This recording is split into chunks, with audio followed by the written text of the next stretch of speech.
Well, I'd like to see some minimum elements. I'd like to see an initial narrative report, for example. Okay. And that initial narrative report is going to cover minimum the patient subjective complaints, the history of the accident, Okay.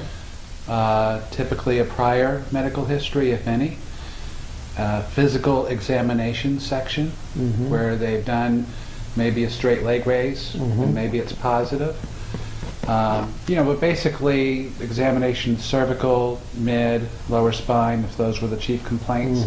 I want to see physical examination section in that narrative report, and I want to see examination of those parts of the body, and I want to see maybe tenderness, muscle spasm, restricted range of motion, positive straight leg raise, those sort of things. So you want it in a narrative format. You don't appreciate it then when they just send you their copy of their exam findings. Does that sound right? Correct. I prefer, and I think I speak for most injury attorneys, we'd like to see an initial narrative report. Narrative, okay. And that's also, of course, going to include the diagnoses, what their initial impressions are of what the patient is suffering from, and of course a plan section, such as recommending PT 3 times a week for so many months.